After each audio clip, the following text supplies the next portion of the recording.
Manpower, c'est un des sauts les plus mythiques de la scène du parcours. Il y a 16 mètres de vide.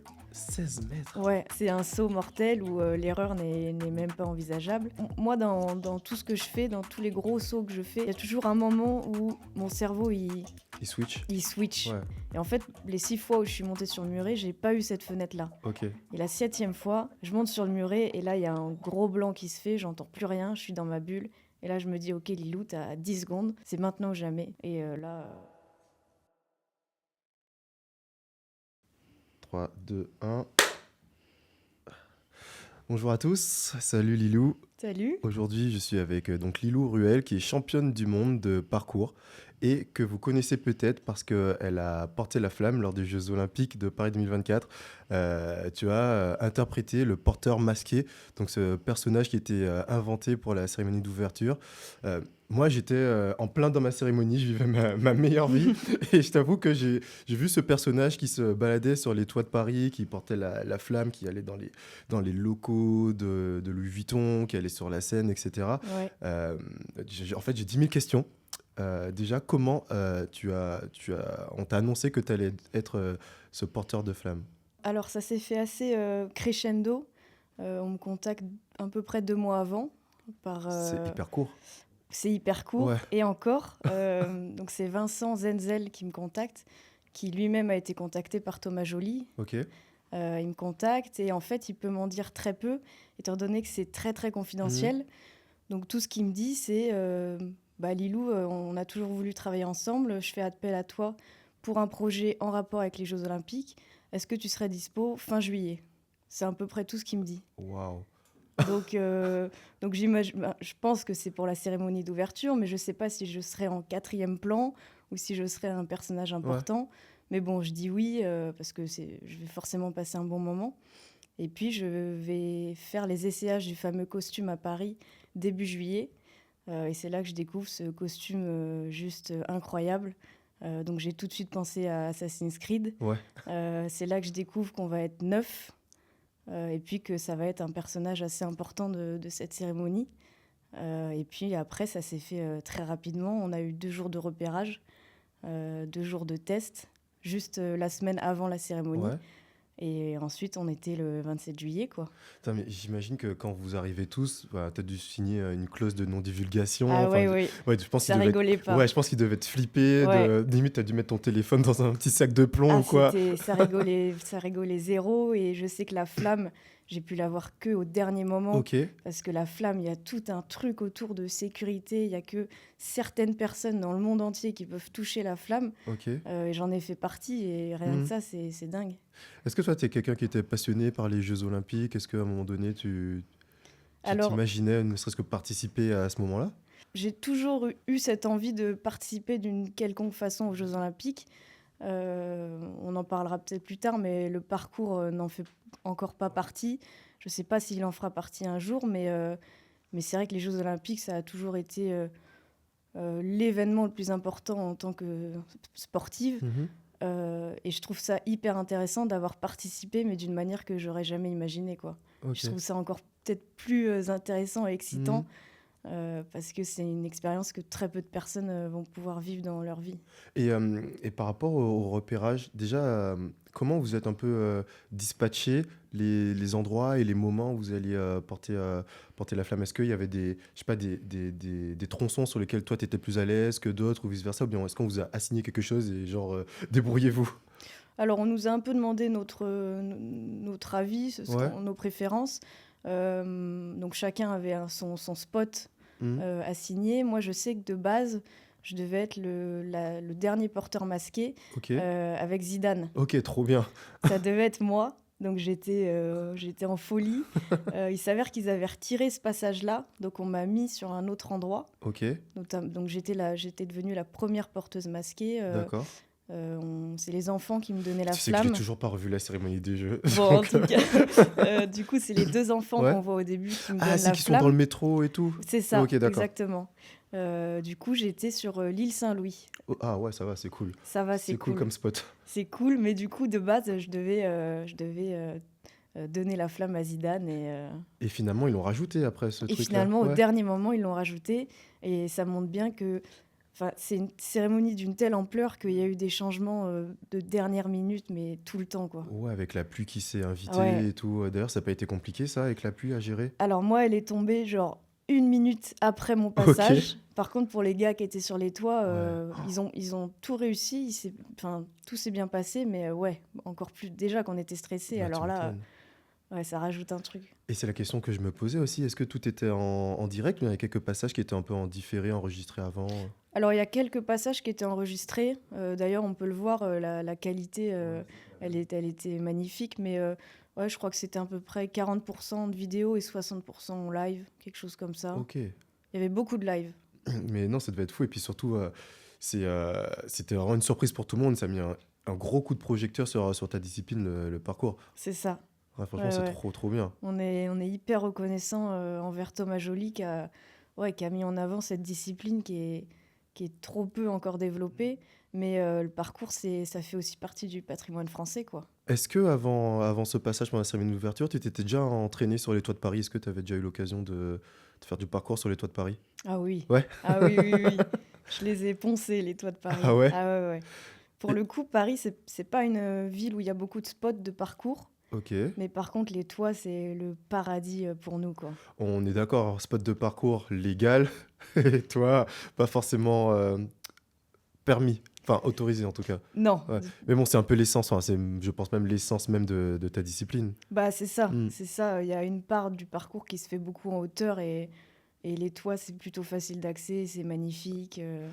Enfin, en fait, facile d'accès pour toi, moi, jamais de ma vie, il me viendra Oui, l'idée. bien sûr, Après, ça dépend des immeubles. ouais, j'ai vu des vidéos, mais en fait, enfin, je pense que c'est un peu des adresses qui se refilent dans la communauté du parcours, Ouais, c'est c'est ça? ça. Il y a plein de petites astuces. Des fois, tu vas monter 6 fois des escaliers et à chaque fois, la trappe, elle sera fermée. Des fois, tu auras de la chance. Des fois, il y aura un échafaudage. Il y a plein de... Donc, parfois, vous passez par les échafaudages et tout. Ouais, Ah donc ouais. enfin, c'est excitant, quoi. Tu fais pas non plus... t'es pas non plus hors la Oui, loi, oui, bien sûr. mais tu sais que, bon, à tout moment, les flics ils peuvent Hmm. débarquer. Mais Ça t'est du déjà coup, arrivé? ouais. Après, ils montent jamais parce qu'ils savent pas comment monter. Donc, ils attendent en bas et puis tu sors juste par une autre On voit pas notre sortie sortie, ouais. Ah et ouais, en fait, voilà. c'est vraiment comme dans les films. Non, Parce que c'est simple, en vrai, Parce c'est que moi, je simple. t'avoue, j'ai découvert le parcours. Enfin, moi, je suis un peu plus âgé que toi. J'ai découvert le parcours via Yamakasi. Bien sûr. Tu l'as déjà vu? Ouais, bien sûr. Bah, moi, j'ai vu Yamakasi, Mm. je crois que j'avais 11-12 ans. Et puis, ouais, après, j'habitais en Guadeloupe à l'époque. Bah, ouais, j'essayais de faire des sauts de chat. J'étais dans Ouais. mon jardin et tout. Tu sais, je sautais, je faisais des roulades Et et oui, tout. oui, Ouais, oui. ça m'a totalement matrixé. Bah, je pense que beaucoup de gens ont connu le parcours grâce à Yamakasi, ouais, Et c'est toi, c'est sûr. via quel prisme t'es rentré dans le parcours? Alors moi, c'est mon voisin. J'étais une enfant très énergique. J'ai eu un trampoline à 8 ans. J'ai tout de suite voulu apprendre les saltos. Et mon grand rêve, c'était d'apprendre salto arrière. Ok. Donc, c'est mon voisin qui m'a appris le salto arrière et il a vu que j'étais en kiff total. Ouais. Et donc, il y avait un club près de chez nous de parcours. Et il m'a dit de tester. Et j'y suis allée un samedi et ça a été le coup de foudre. Puis ensuite, du coup, j'ai vu Yamakasi, j'ai vu Banlieue 13. Puis là, c'était parti, quoi. C'est drôle que tu me parles de Banlieue 13 parce que j'ai une photo à te montrer. Ouais. Et oui, bien sûr. Ouais, alors ça, c'est exactement comme ça que je t'ai découvert. D'accord. C'était en 2000, c'était juste après les Jeux de Tokyo, c'était en 2022, C'est ça. une cérémonie qui s'appelle les Sportel Awards, où en Ouais. fait c'est une cérémonie qui récompense les programmes faits autour du sport en vidéo.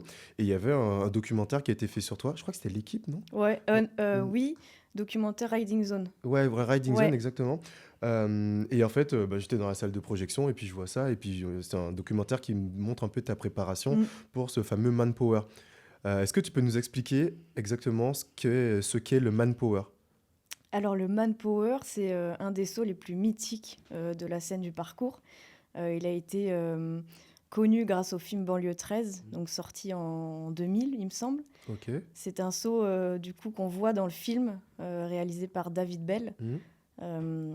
Et à partir de la sortie de ce film, il y a tous les plus forts du monde qui ont décidé de venir à Évry, parce que le saut est à Évry, Donc Euh, les gens venaient de tout le monde, du monde entier pour venir à exactement. Évry. Pour venir à Évry, en banlieue parisienne, pour faire ce saut. Incroyable. Ouais, c'est dingue.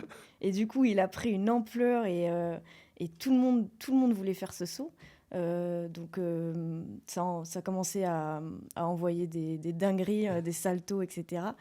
Et en fait, il s'avère en plus de 20 ans de- D'existence. d'existence, il n'y Ouais. a aucune fille qui l'a tenté.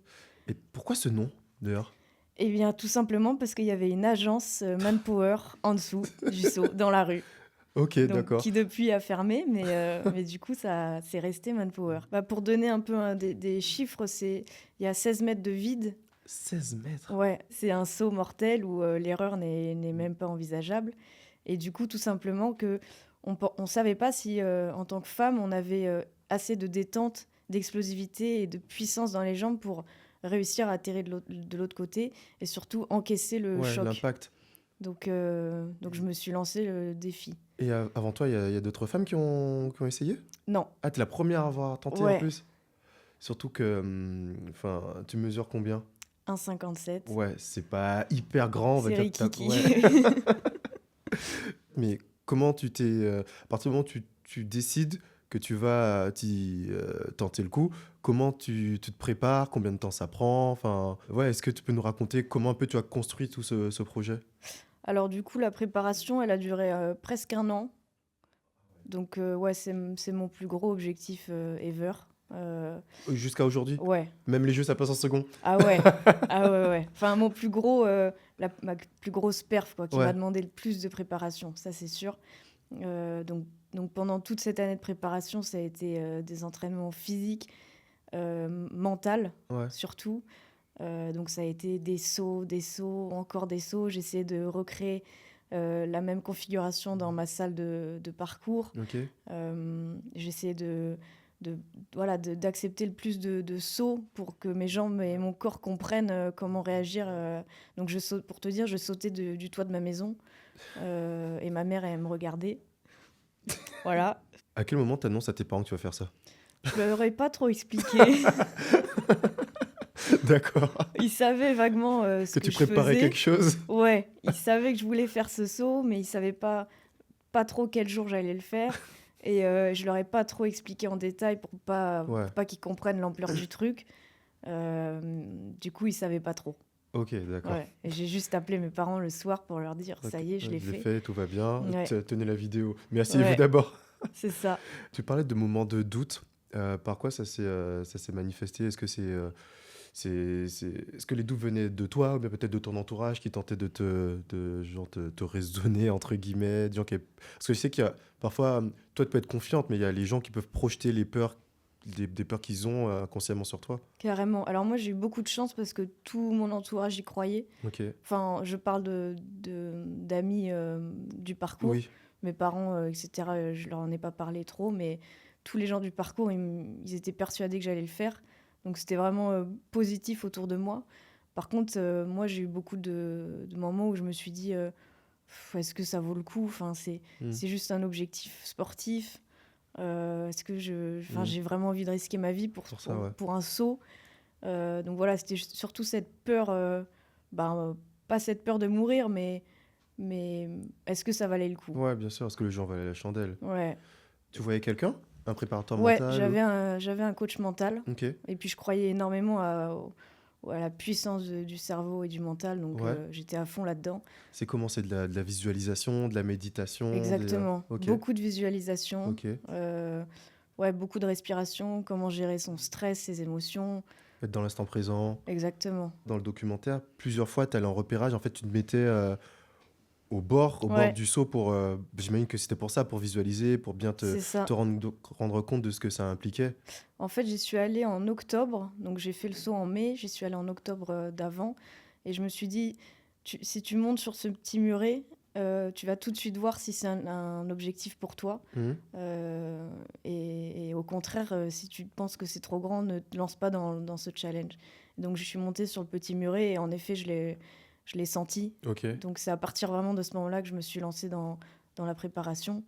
Euh, et pour te donner une idée, c'est que le simple fait de monter sur le rebord, c'est déjà, C'est déjà une étape. c'est déjà une étape Ok. parce que c'est un petit rebord en Et t'es... angle droit qui mesure même pas 10 Hmm. centimètres et tu as les 16 mètres de vide devant toi. Donc tu te mettais là comme ça. Donc, fallait se mettre debout Tu sais que et... tu m'en parles, j'ai des frissons.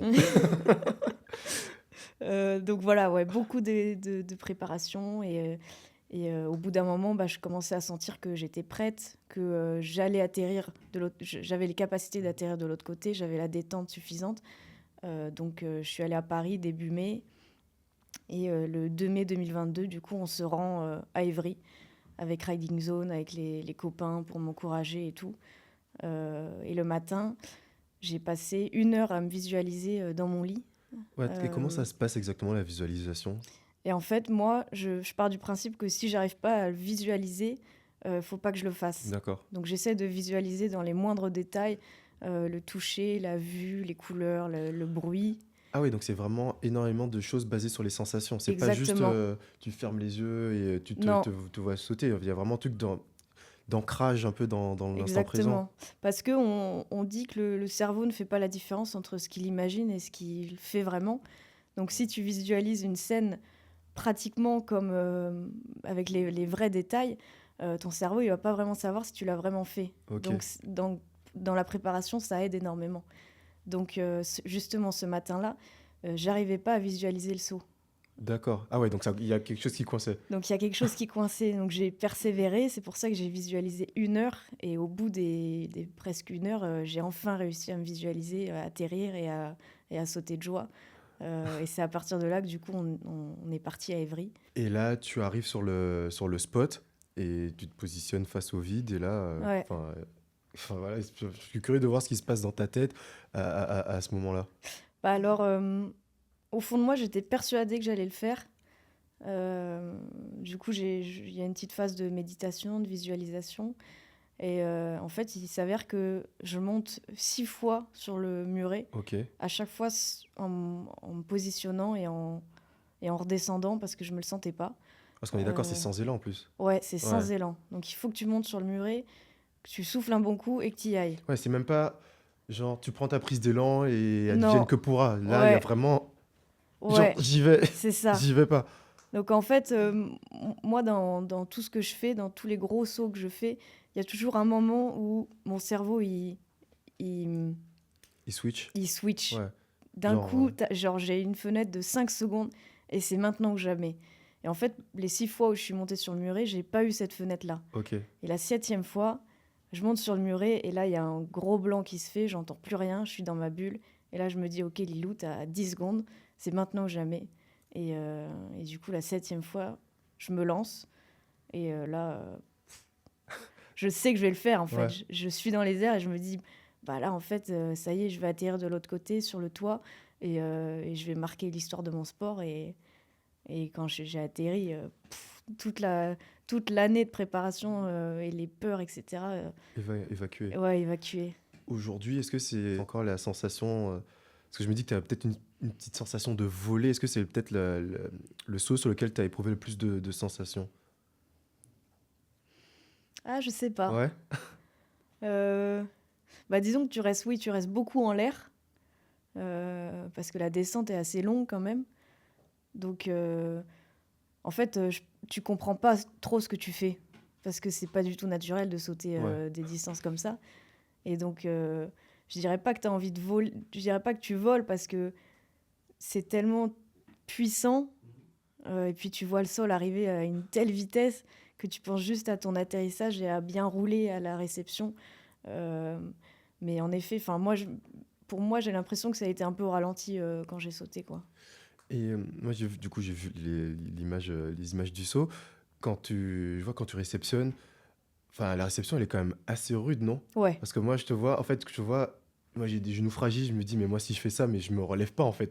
Et en fait, je vois que toi-même, comment dire, tu amortis et ensuite tu fais ta roulade, mais c'était quand même assez violent. Tu t'en es sorti totalement indemne? ouais, j'ai eu des petites douleurs à la cheville, Ouais, mais rien. Et c'est ok. ça, j'avais très peur soit de me fracturer une cheville ou un genou. Ouais, Et c'est pour ça que j'ai aussi beaucoup travaillé la roulade, parce qu'en parcours, la roulade, ça permet de prendre les chocs ouais, beaucoup plus facilement. Et finalement, du coup, j'ai pratiquement rien eu, quoi. Ouais, franchement, c'est Ouais. impressionnant. Je pense que tout le travail de renfort que tu as dû faire avant, ça a dû servir. Ouais. Et moi, je me pose une question aussi par rapport à tes parents. Donc, hormis le manpower, où ils n'étaient pas forcément au courant de ce que tu faisais, quand tu leur as dit que tu faisais du parcours, comment ils l'ont pris? Ouais, bah, je pense que quand ta fille, à 9 ans et demi, enfin, tu commences à la voir pratiquer Mhm. un sport qui vient des banlieues, qui est pas très connu, Mhm. qui a pas de fédération, au début, ouais, ils comprennent pas trop. Et puis, directement, ils ont vu que j'étais très bien entourée. Les gars du club, ils m'ont pris sous leurs ailes. Euh, donc, euh, donc, ils ont très vite compris qu'il fallait me faire confiance. J'ai très vite su leur montrer que j'étais pas du tout tête brûlée, que Mhm. tout ce que je faisais, c'était réfléchi, tu vois, pour te dire, en 12 ans de pratique, je me suis jamais rien cassé, Ah ouais. alors que c'est quand même un sport extrême. Donc en fait, finalement, quand tu te prépares bien, Mhm. quand tu réfléchis avant de faire quelque chose, quand tu connais ton corps, c'est pas plus dangereux qu'un autre sport. Donc Ouais. ils savent me faire confiance et c'est hyper agréable. Quand tu as commencé, j'ai l'impression qu'il y avait, c'était un sport un peu de mecs, qu'il y avait que des Mm. mecs autour de toi. Parce que la dénomination au féminin du parcours, c'est les traceuses. Mhm. À quel moment est-ce que ça a pris du temps avant que tu rencontres une autre traceuse? Est-ce que tu t'es pas senti un peu seul au monde? Bah alors du coup, quand j'ai débarqué dans ce club, en effet, j'étais la seule Ouais. fille.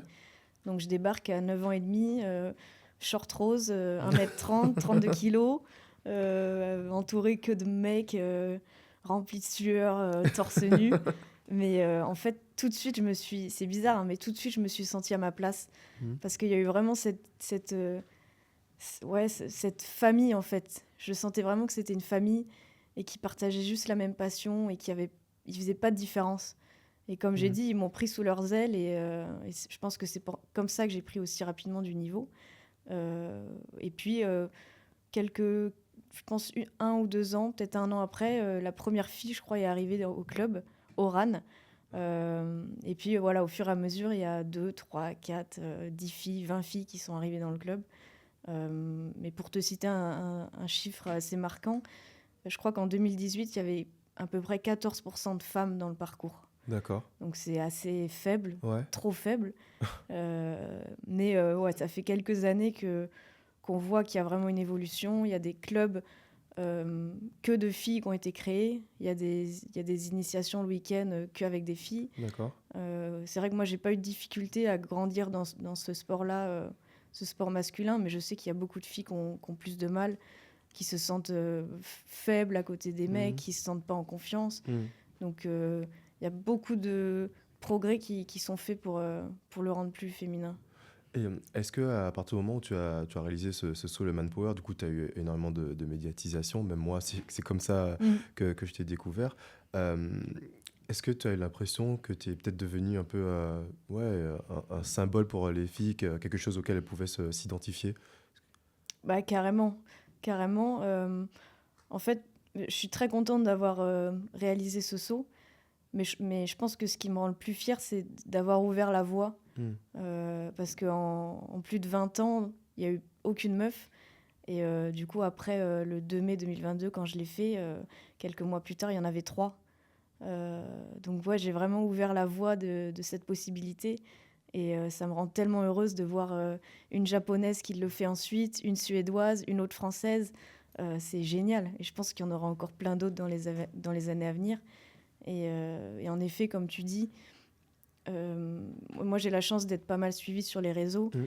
Et donc je peux vraiment mettre en avant le fait qu'il y ait des femmes dans le parcours, que j'ai fait le manpower, que j'ai été une porteuse De la de flamme la flamme, que olympique. j'étais la seule femme. Et les réseaux, je sens que ça, Ouais, c'est un ouais, peu. ça change vraiment les choses. Ça change les choses, d'autant plus que le parcours, ce n'est pas un sport, une discipline professionnelle, donc tu as besoin de ces réseaux pour gagner ta vie. Carrément. Et quelle est la place de l'image? Parce que voilà, même, enfin, moi je sais que je fais un sport amateur également, donc le fait que je gagne de l'argent, c'est grâce au contrat d'image, au Mhm. réseau, etc. Euh, Comment tu arrives à gérer ça? Alors moi, j'ai toujours aimé me poster sur les réseaux. Ça a commencé dans mon petit bled Ouais. avec mon voisin. Il était très bon en vidéo et il m'a filmé dans notre petit bled. Il a posté cette vidéo sur YouTube. J'avais 11 ans et demi. Ça faisait 2 ans que je pratiquais du parcours. Et la vidéo a complètement buzzé. Ah ouais? Complètement. Enfin, à l'époque, elle avait fait 100 000 sur YouTube. Ah, c'est énorme. C'était C'est énorme. énorme. Et donc, à partir de là, j'ai commencé à prendre une petite notoriété.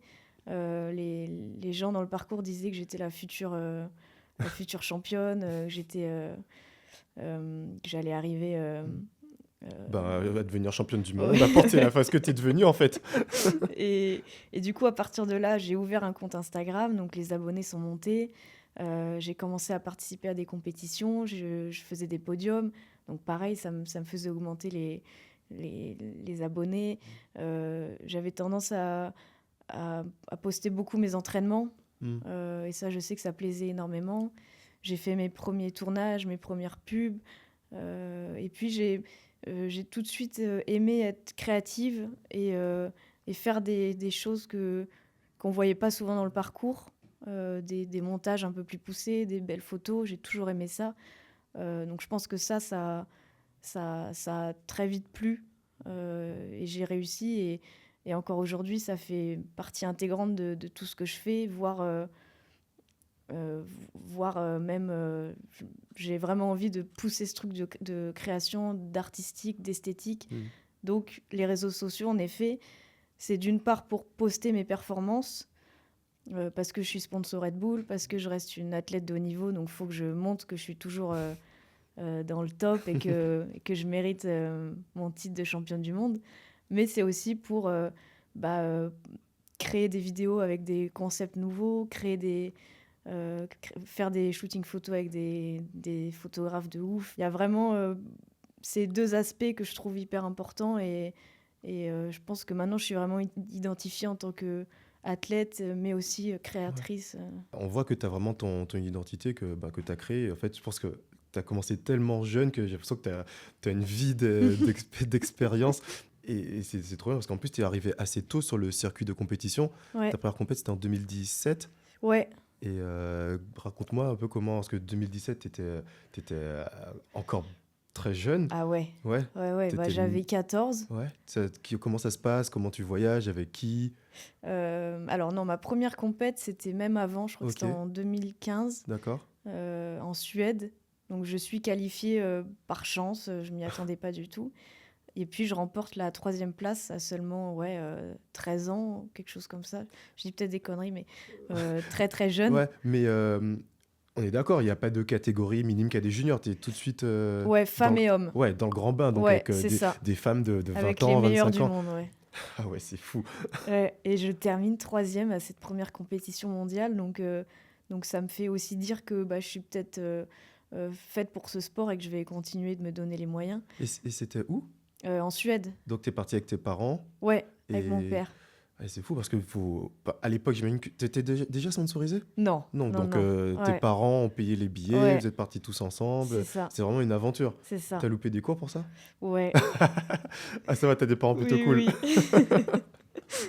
Et oui, du coup, en effet, en 2017, je participe à une autre compétition. Hmm, 2019, je participe à la compétition de mes rêves, Red Bull Art of Motion.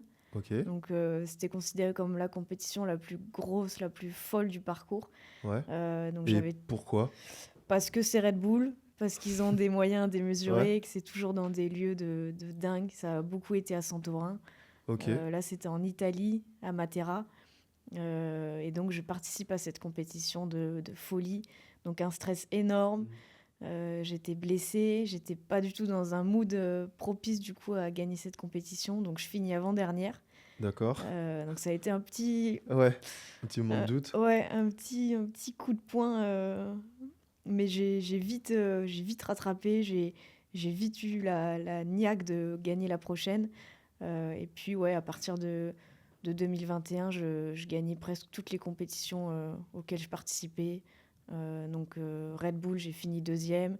J'ai regagné une compétition Red Bull en 2021. Enfin, à partir de là, ouais, je faisais des très bons résultats. jusqu'à arriver à ma plus belle victoire, du coup, en août 2023, à Los Angeles. Donc Red Bull font plus de compétition, mais c'est une autre compétition qui a lieu à Los Angeles qui s'appelle Kings of Concrete. D'accord. Et j'ai gagné cette compète en août 2023 et j'en suis trop fière. Tu as dit que tu t'es jamais fait de fracture ou quoi, mais c'est sûr, tu as dû avoir des mauvaises chutes. Est-ce qu'à un moment, il y a une réception où je sais pas, t'arrives, t'es sonné et tu dis, ouais, c'est peut-être le truc de trop. Est-ce que il y a eu des moments où tu as pris plusieurs jours, plusieurs semaines avant de retenter un saut ou un parcours? Alors je crois que je me suis jamais fait une grosse frayeur Ok, en réalisant quelque chose. Parce que encore une fois, avant de faire quelque chose de risqué, j'y pense des heures avant. Je me prépare vraiment pour ça. Donc j'ai jamais eu une grosse frayeur à deux doigts de tomber ou quelque chose comme ça. jamais. Jamais. Pourtant, j'ai fait des choses. J'en ai fait des conneries. Bah ouais, pourtant je fais des choses. Là, il y a 2 jours, j'ai fait un salto. Il y avait 16 mètres ouais, 15 mètres de vide à côté sur les toits. Mais je suis persuadée que je vais pas tomber parce que Ouais. le mouvement, je l'ai répété 1000 fois, 2000 fois. Donc il y a aucune raison que je tombe. Donc ouais, je me fais vachement confiance parce que je sais que mon corps est capable. Euh, Par contre, oui, j'ai eu des grosses entorses où j'ai mis 5 mois à m'en remettre. D'accord. Entorse du genou, des grosses... Mais c'est tout, des grosses élongations, mais ouais, c'est tout. Enfin, je touche mon front, Ouais, c'est ouais, t'as assez raison. Ça, dingue. c'est Ouais, ta chaise ou ouais, c'est du bois. ouais. Le parcours, ça t'a amené vers autre chose, vers la cascade. Mhm. Euh, à quel moment tu t'es dit que tu allais peut-être ouvrir un peu le champ des possibles et passer à une carrière de cascadeuse, sachant que tu fais les deux en même temps, si je ne Ouais, m'abuse? c'est ça. Alors, bah, pour être honnête, c'est le campus. Donc, ça s'appelle le campus Univers Cascade. C'est considéré comme la plus grosse école de cascade au monde. Et on Ok, a la chance de l'avoir en France. Donc, ils me contactent sur les réseaux. Ils me disent qu'ils adorent mon profil et que ils aimeraient bien me voir faire une session de test. Donc, je vais faire cette session. Et c'est le coup de foudre. C'est comme à 9 ans et demi quand je découvre le parcours. Bah, là, je découvre le monde de la cascade. Et je me dis, bah ouais, en fait. Ah ouais, de ouf, c'est ça que je veux faire. Donc je m'inscris à cette formation. Là, j'y suis encore, j'ai presque fini. Et puis c'est là que je découvre le métier de cascadeur. En fait, ça a fait du bien parce que j'ai débarqué dans un monde où je commençais de zéro. hmm, En cascade, il faut être très forte en combat, en boxe, d'accord. en kick. Et toi, Moi, c'est... c'était catastrophique. Ah ouais. Donc ça a fait beaucoup de bien de repartir de zéro dans quelque chose. Hmm, Beaucoup d'acting. J'ai toujours, j'ai toujours voulu tester l'acting et là, c'était un moyen de le faire. Beaucoup de chutes, de réactions, comment se prendre un coup de poing, comment réagir à une balle dans la tête. C'est un métier génial parce que tu t'ennuies jamais en fait. C'est des sessions de 2 semaines et tu passes 2 semaines à t'entraîner 8 heures par jour avec wow. 80 élèves et c'est une expérience de dingue, Et est-ce que tu penses que ça nourrit un peu ton expérience du parcours? carrément. Ouais, Ah, c'est sûr. Même en tant que prestance, même en tant ouais. qu'incarner incarner quelque chose, incarner un Un porteur de personnage, flamme. par exemple, c'est vrai. Ouais, c'est sûr que Hmm, les deux se ouais, complètent. Le parcours m'a vachement aidé dans la cascade et inversement. Et puis encore une fois, c'est quelque chose que je peux ajouter à ma petite étagère de connaissances ouais, et pour devenir encore plus, pour devenir un couteau suisse, quoi. ouais. Qu'est-ce que tu dirais à une jeune fille, une jeune femme qui veut se lancer dans le parcours? Des conseils, des choses peut-être pour gagner du temps? Euh, c'est que le parcours, en fait, c'est très libre. Il y a une liberté énorme dans le parcours. Il n'y a pas de règles. Donc en fait, le parcours, la définition, c'est juste franchir des obstacles dans l'environnement urbain Hmm, ou naturel. Donc en fait, à partir du moment où tu vas trouver quelque chose dans la rue, tu vas pouvoir bouger de la manière dont tu veux sur cet obstacle. Donc si t'aimes pas les saltos, bah, ne fais pas de saltos. Si t'aimes pas particulièrement faire des gros sauts, bah, c'est pas grave. En fait, tu vas vraiment pouvoir mettre ta personnalité et tes envies dans ce sport et donc pratiquer de la manière que tu veux. Et je trouve ça hyper intéressant. Et tu peux t'habiller comme tu veux, tu peux t'entraîner où tu veux. T'aimes pas t'entraîner sur le béton, bah c'est pas grave, entraîne-toi dans la forêt, tu vois. Et puis je conseillerais on a la chance d'avoir une communauté qui grandit. Donc au jour d'aujourd'hui, il y a des traceurs dans toutes les villes de France. Et c'est une communauté hyper soudée. Donc pour moi, il faut s'entourer de traceurs pour juste passer des bons moments et s'entraîner ensemble, parce que c'est là que tu vas t'améliorer et ouais, faire du lien, créer du lien Mm. et se lancer, quoi. J'imagine qu'il va y avoir maintenant peut-être du cinéma, des campagnes de pub.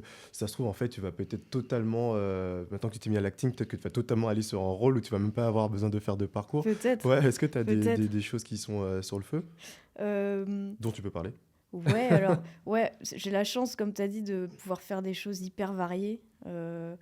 Là, cette nuit, je tourne de 7h à 6h du matin à Montmartre sur un film américain Trop en bien. tant que cascadeuse. En fin de semaine, je suis sur un jeu vidéo. Donc, je joue Ah, c'est pour charmé. le jeu vidéo. On va en Amérique faire America Got Talent. Enfin, fin mars, je fais un TEDx, conférence TEDx. Ok. Compétition fin avril. Tournage Red Bull 2 semaines au Maroc pour mettre en avant le Maroc. Enfin, en fait, j'ai la chance de pouvoir dire non à ce que j'aime pas, mais à côté de ça, d'avoir des opportunités hyper variées. Et comme tu as dit, je pense que ce qui me manquerait, là, ce que j'ai bien envie de plus aller vers l'acting. Et je pense que mon plus gros rêve en ce moment, c'est d'avoir mon propre rôle et de jouer mes propres cascades dans un film. Ça, ce serait fou. Ah bah, en tout cas, je te le souhaite. Ouais. Et en tout cas, ça s'inscrit dans tout ce que tu as dit un peu, la liberté de faire ce que tu veux, un peu quand tu veux. Ça, en fait, c'est drôle, ta personnalité représente un peu la discipline que tu as choisie. Merci. En tout cas, merci beaucoup, Lilou, d'avoir été avec nous aujourd'hui. Merci Bah, à perso, toi. j'ai appris énormément de choses. Je me posais plein de questions depuis le film Yamakasi. Ça a pris 20 ans, mais tu as répondu. Je vous remercie d'avoir été avec nous au cours de cet épisode avec Lilou Ruel. Si vous voulez voir tous les autres épisodes, rendez-vous sur les plateformes de streaming et en vidéo sur Spotify et YouTube.